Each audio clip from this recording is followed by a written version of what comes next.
The Carlton of recent years has precious little in common with the Carlton of David McKay's time. Not much more than the logo and a theme song that's rarely heard these days.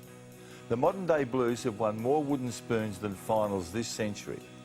The Blues of McKay's era won 4 premierships in 12 years. Welcome, David. Thanks, Mike. Stark contrast, isn't it? It is. It's a very disappointing year for the Blues. We've been down for far too long, and I'm not sure what the problem is, but it looks to be a long way off before we'll be back being a successful team again. Have you got any theories? Well, I've always thought that the only way you can develop a team in modern football is develop your own.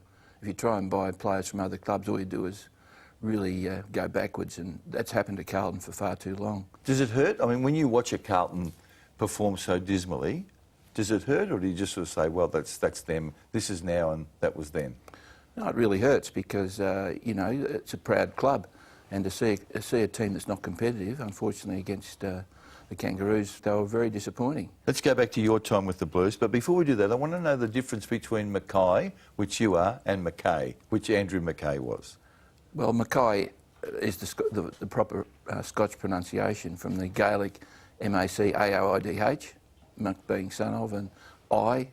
So that's why we've always called ourselves McKays, because we were from the northern part of Scotland.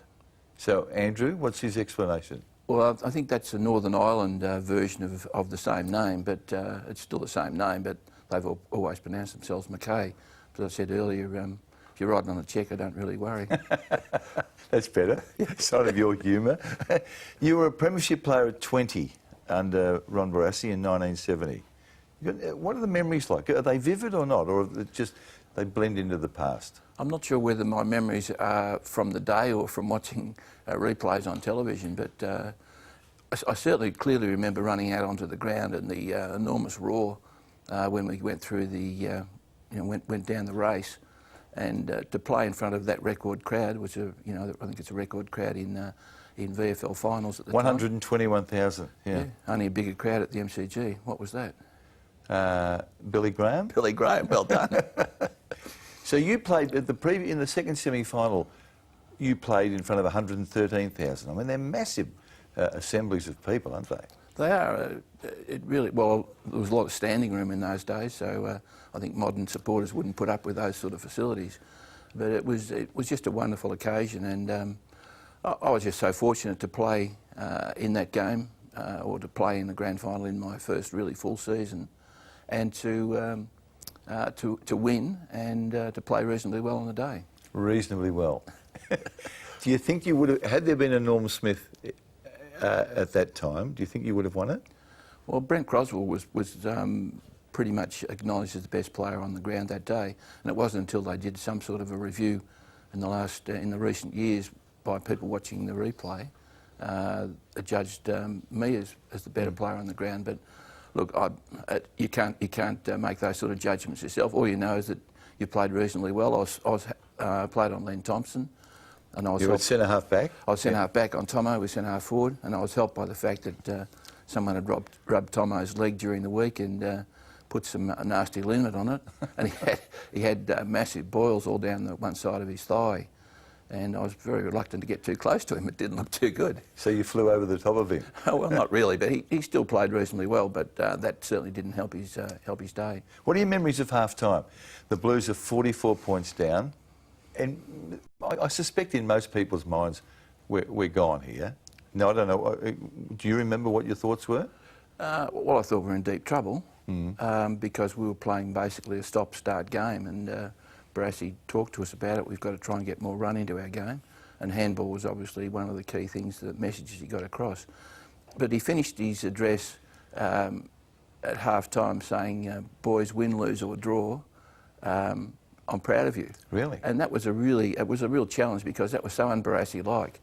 And everyone, I'm sure you all said it, lose or draw, you've got to be joking. Yeah. And I think it provided it just put us in the right frame of mind. We went out after half-time and had a real crack. So the popular perception is that he went berserk at you blokes and then sort of created this handball as an offensive weapon. Yeah, but I think it was the lasting message that was so uncharacteristic of him that got to everyone and it really got us going. There was a pretty big mark taken that day. Cheselenko, you beauty. Let's have a look at it. I didn't think he was going to pay it, Mike. He was spot on. McKay to the wing position on the member stand side. Oh, Cheselenko, you beauty! Now, not only was it a brilliant mark, but you were a torpedo specialist. Did you kick a torp then? That was a torpedo, yes. Yeah. And a very difficult ball to mark. So I think Jezza once said it was a mongrel up-country punt, and try and say that with a few drinks on board and not make a mistake. Yes, no, I'm not going to do that. In all your career, you had a positive win-loss record against every club bar one. Do you know the one that you were in the negative? Well, it was probably Richmond. It was? Yeah. Yeah, 17-10, which is fairly pronounced, isn't it? Yeah, they always had the wood on us a bit. They always thought we were a bit weak, and they tried to muscle us out of it. I think there were a couple of people behind the scenes there that used to feed them on that. I think one of the initials, GR. Graham Richmond, yes. And they used to send people out to basically knock us around a little bit. Well, talking about that, you suffered a broken jaw in the 72 grand final, correct? 10 minutes into the second quarter, yeah. Yeah, and Jeff Southby, did you have a broken jaw or did you just get concussed? He was concussed, yes. Yeah, in the 73 grand final. Yeah. Neil Baum was involved in both those incidents. That's correct. Yeah. Have you moved on from that? Yes, except I've still got dental issues that I'm having treatment for, but yeah, other than that, I've moved on. So you've still got dental issues? Yeah.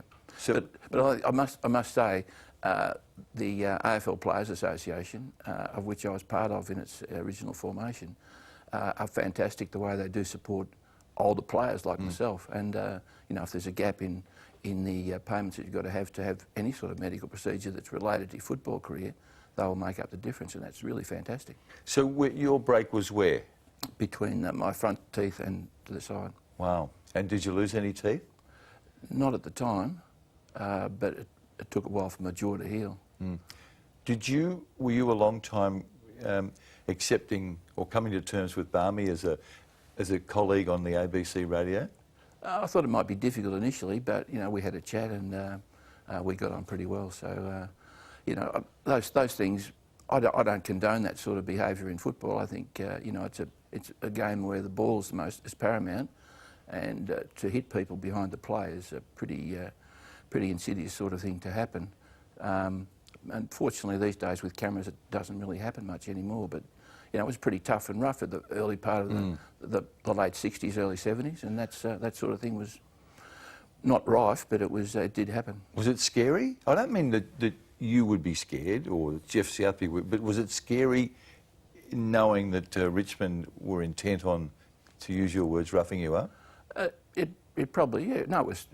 People are scared, of course. You know, you can get damaged. You see what happened to Liam Jones, even though it was an innocuous incident. You know, you can get badly hurt playing football. That 72 incident, at the end of the game, you've won the flag. Did Vinnie Waite go off about the same time you went off? He went off at half time, and I went to the doctor and said, "I think my jaw's broken. It was hanging down here." And he said, "Yes, but Vin's got a broken ankle, so you better stay on." And it was quite incredible because I think it was in the third quarter, down the city end of the ground. I sort of half went for a mark and I put my knee up in the air. Royce Hart got under my knee, pushed me straight up in the air. And I took the most photographed mark of my career. It was one I at least wanted to take, because when I came down, I was really more worried about holding my jaw. Gee. How was Vinnie after the game? Was he in hospital? He was okay, and I was drinking soup through a straw. You would tell Vinnie was doing the huckleback, was he? Barras, tell me a little bit about. We're always fascinated with the Barassi behind the scenes. How did you rate him as a coach? I thought he was an outstanding coach. He just had the ability to motivate players with different personalities, and the way he conducted training, everything was based on, you know, improving players' skills. And he was a great one for skills and manufacturing games that maximised the skills of the players he had under his charge. I just thought he was great. He was great for a whole range of reasons. The club was an exciting place to be when he was around. If there were any entertainers in Melbourne, they were always in the club rooms. He was you know, that sort of character that just got people interested in football and got people interested in Carlton. I think he was probably the most influential person that Carlton's ever had. We're talking about that. John Nichols was another one. Brent Croswell was a brilliant player. We all acknowledge how good Tiger was. Was there one of your teammates that stood out to you in terms of their ability to play this game? Well, obviously Jezza was an outstanding player. Like he was just great at everything. A good mark, as we've seen. A great ball player on the ground. He introduced the push-off. First time I ever saw that used effectively when players would tackle him. His hand would come out and hit the opponent in the chest, take them out of the contest. That's the Dusty Martin one. Dusty Martin one. Yeah. He was doing that way back in probably the mid-70s. Were you sad when Jezza took off and went to St Kilda? Oh, absolutely. You know, he should have finished his career at Carlton. It was just a bit unfortunate that he backed George Harris, and George Harris wanted to take control of the club at the time, and that didn't work out for George. And unfortunately, Jezza had tied himself to George so much so that he didn't think he could stay at Carlton. But he's still a Carlton person and always will be, even though he did well at St Kilda. Your first game, Swan, happened to be at the Western Oval, the home of Ted Whitten, and you played on Ted Whitten, and you were 19. I was only 19, yeah. And any lessons from lining up on the great EJ? Well, I must admit, I was expecting to be getting a bit of a welcome to football with a whack around the ears, but he was terrific. He was near the end of his career. He didn't get many kicks, and I didn't get many either. So, but from then on, I really admired Ted Whitten. I thought he was a terrific fellow, and I got to know him much better later on in the media. And in fact, he used to bring Tommy Hafey and I pies from Sid's Pies in Footscray. So he was a good friend, and it was sad to see his early passing. Did you learn anything from him? Well, I just knew that he was Mr. Football, so to me it was the biggest thrill just to play on someone like that. And I think all you've got to do is make the ball your object, and that's the most important thing you learn in football. You finished in 81, you won your fourth flag in 1981 and then hung up the boots. Your call? It was my call, yeah. The motivation? Well, I struggled in the last year of football in 81 to...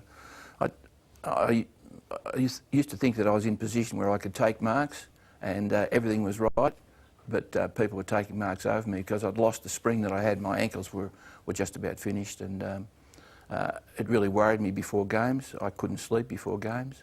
For fear of not playing up to your capabilities? Not playing up to your capabilities, or not being able to, do the things that you really wanted to do, and were confident in doing, and that really hurts. And when the end of the season came, to run down the race at the end, winning a premiership, going out like that was fantastic. But I knew my time was over. Notwithstanding the fact that you're in your 70th year, the McKay that I remember as a footballer could have played today. I mean, you're an outstanding athlete, had a great leap, clean mark and a booming kick. I mean, you're a very good player. I spoke to Sam Newman this week and asked him for a critique of David McKay. Now, normally Sam would say, who? Who do you play for? But he said, excellent player, and had the utmost respect for you. Yeah, well, he's a good fella, Sam. I think I played my 250th game on him, and I did my ankle quite severely. And that next week, he said, come down to Geelong. We've got a new way of strapping ankles. And the trainer there, I'm trying to remember his name, George, he was a fantastic guy, and they were using a specific type of tape. And I think Sam Newman had the his advice. He had ankle problems, didn't he? He had ankle problems, and they used this muslin tape, and I think it extended my career from that time on to 81. So I've got a big debt to owe to Sam Newman. Was that George Clark? I think it was George Clark. Yeah, he was a fantastic old trainer. He was a terrific man. That is Sam, though, isn't it? I mean, he was even though you were from the opposition, if he could help, it was sort of the kindred spirit that you had as footballers. Yeah, and I think it's fantastic. Look, I get that support now from other players that were foes. People like Don Scott keeps in touch with me regularly. I think it's fantastic the support those guys give you, and it's you've got sort of it's a coterie, or it's an understanding, and you can talk about any issues, whether they be football related, politics, or whatever, and you do it with confidence, knowing that you're talking to a real friend. You were a political beast, Swan, weren't you? Not really, but I... But you were a socialist. I thought you were vocal for your time. Footballers didn't tend to get involved in politics.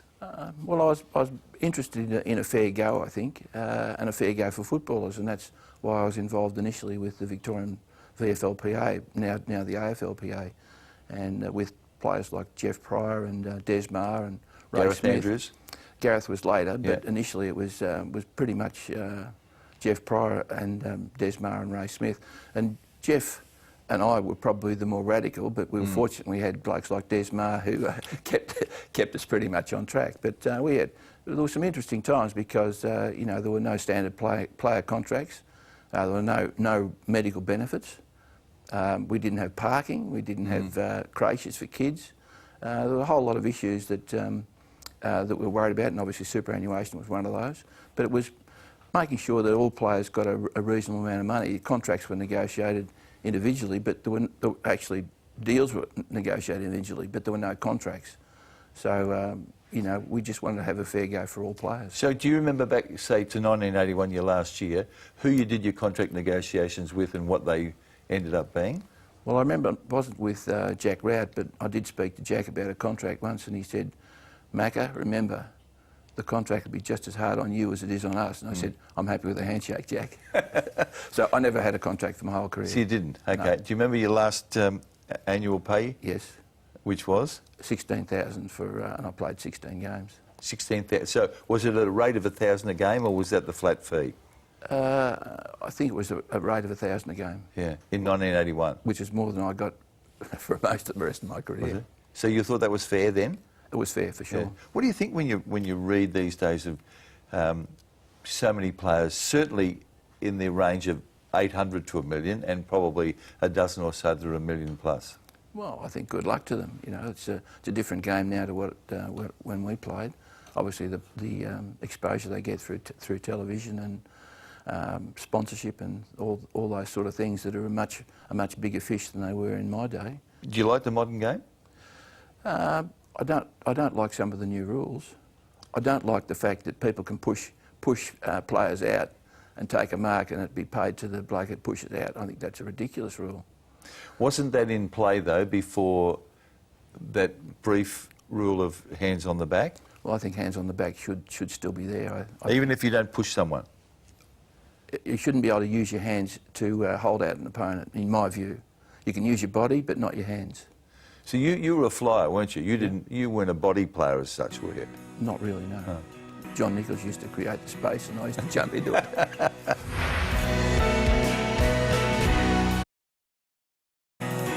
Geez, you could kick a goal. Like 277 goals for a player who played a lot of time back, time in the ruck and at centre-half forward. It's a good number. Yeah, I only had one bag too. I got reported the same day at Essendon. When you kicked 8 goals? Kicked 8 goals, yeah. Who'd you whack? Laurie Maloney. I was playing on a half-forward flank and he was playing half-back flank, and he kept grabbing me, and he got me a bit low in one instance. And Where would that be, Swan? Just lower than the belt. Yeah, and so you remonstrated? Remonstrated and got reported. And that day, Ron Andrews was also reported for striking me, and they actually had some vision at the tribunal, and luckily he missed. But I didn't realise until I saw the vision how close I came to death that day. Did you get rubbed out? No, I got reported twice and got off both times. First time was mistaken identity. It was against Collingwood, and it happened out on the wing, and I was in the vicinity, but Ian Robertson whacked Peter Eakins, and the goal umpire ran out. Tommy Rossiter ran out and reported me. He got the numbers transposed. Robbo was 34 and I was 43. Yeah. And when we got to the tribunal, Tommy apologised to me and to the tribunal and said he got it wrong. And from that day on, we became firm friends. And he was actually the goal umpire the day that he reported Neil Barham for striking me in 1972. Yeah. Tommy Roster, a wonderful fellow. What did Barmy get? 4 weeks. 4 weeks. Mm.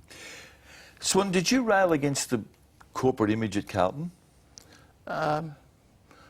Well, I railed against the fact that Jack Rout always said to me, and I think the club is bigger than the individual, and it wasn't the corporate image, but it was when individuals, and I probably blame John Elliott to a little degree on that.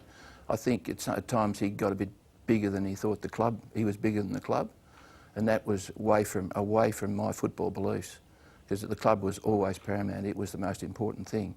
But having talked to John since, look, his heart's always been in the right place. He's always been a Carlton person, but I think for a little while there he got a little bit carried away with that. You didn't get on with him though, did you?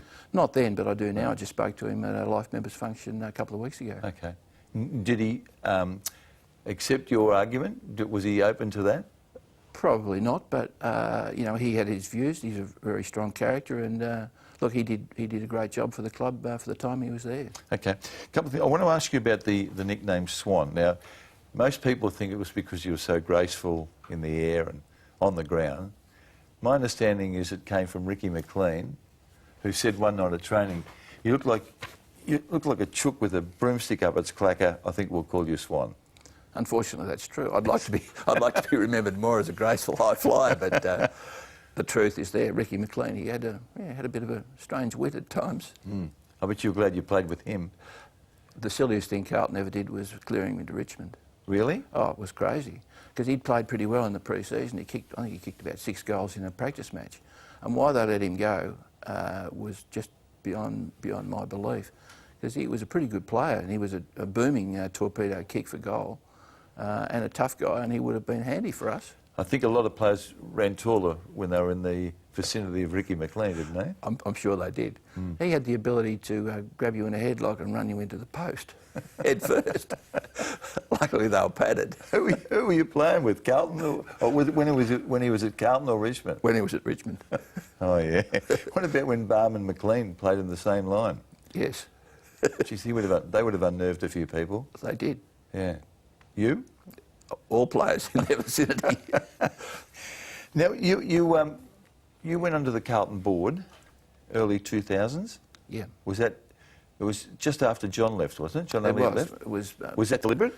Yeah, it was a changing of the guard. We put together a team to basically try and bring back some of the ideals of Carlton that I thought were missing, and Ian Collins and his board were put into place. The problem is we inherited a basket case. Financially, the club was in deep trouble, and in fact, Bruce Matherson mentioned on a few occasions, let's hand the keys back to the AFL and let them take it over. They've left us with an absolute debacle. And the 3 years I was on the board were really frustrating, because we couldn't really concentrate on the sort of strategic side of football, trying to get the club back on track, because we were just so financially bereft.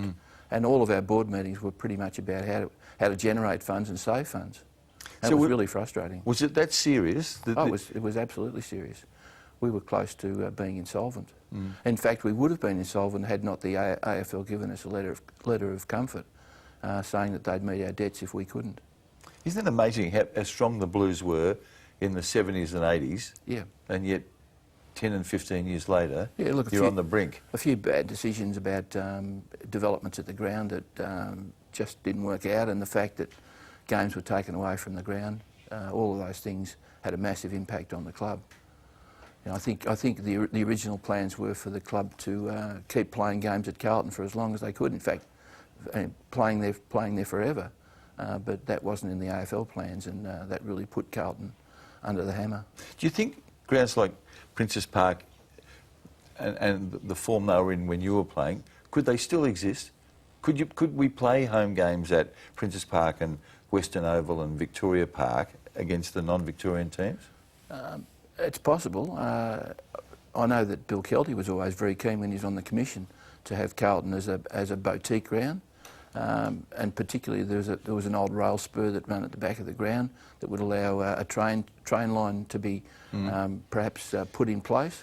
Pretty hard to get train lines in this state, Absolutely. David. Difficult to get train lines in. You can't get them into the airport, so not much chance of getting them under the back of the Carlton ground. The behaviour off the ground of the Carlton players of your era, and probably the era immediately after, is legend. Were they as wild as we're led to believe? Well, look, they were guys that played hard on the ground, and they played pretty hard off the ground. You can't deny the fact that Val Perovic consumed a massive amount of cans at a pub in South Melbourne. But look, they were terrific guys, and they looked after themselves. They had a big night on Saturday night, but after that it was back to business. Mm-hmm. And look, just an interesting time, interesting guys. It was all part of the characters. So they knew not to cross the line. They probably did cross the line, didn't they? Well, probably on the few occasions, but there was a pretty strong peer group pressure at Carlton that if players didn't do the right thing, they were made. It didn't necessarily need to be the administration of the club telling them. Their teammates would tell them, "Look, mate, if you're not serious about this club, find somewhere else." Okay. And that was players telling players, not the club telling players. You've thrown Pera under the bus. He must have had 2 or 3 accomplices. But just getting back to Pera, he was an incredible individual. He could drink, on Saturday nights he could drink, and he used to sleep in his panel van outside the club. He would get up. This is a case in point. He would get up on a Sunday morning and win the run around the park, and quite often they were more than just the park. So not only did he have the ability to consume a large amount of stuff, but he had an incredible constitution that allowed him to get back on track from Sunday morning on. Mark McClure, was he of a similar mind to Pera? No, look, McClure took his game very seriously. He certainly enjoyed a good time on a Saturday night, but come the business end of the week, he was right back in business. And he worked really hard on his game. He's one of the few, probably the centre-half forward that covered more territory. He used to run his opponents ragged, and then he'd get back into position. At the right time, he was able to read the play well. He was a good mark for his size and a good kick for goal. When you finished football, Swan, you joined the Department of Overseas Trade. You also had a role with Lindsay Fox and Bill Kelty, trying to create jobs around Australia. Yeah, that was probably one of the most rewarding jobs that I ever had, Mike, working with Lindsay Fox and Bill Kelty. I was actually working with Department of Employment then, and Fox and Kelty had I think Lindsay unfortunately lost a son, and Bill gave him some solace, and just together they decided they'd try and do something for the country. And they started this, in a sense it was an evangelistic crusade around Australia to create jobs for young people. In effect, their message to local communities in talks that we used to have organised right across the country was, if your young people in this community don't have a future, your community doesn't have a future. So do something about it. And as a result of that, in communities across Australia, I think somewhere between 50 and 70,000 new jobs were created. Oh. And it was a wonderful time. They had full support of the government, and I was representing the government, or the Commonwealth Employment Service, and they provided the backup in finding people for the jobs that Fox and Kelty created. But it was a wonderful time, and they did a wonderful job for Australia. So it's a great career. I think you're often underplayed in terms of your influence on the blues sides of the 70s and early 80s. You ought to be very proud of it. Great to catch up and reflect on what was a much better period for the blues. Thanks, Mike. My pleasure.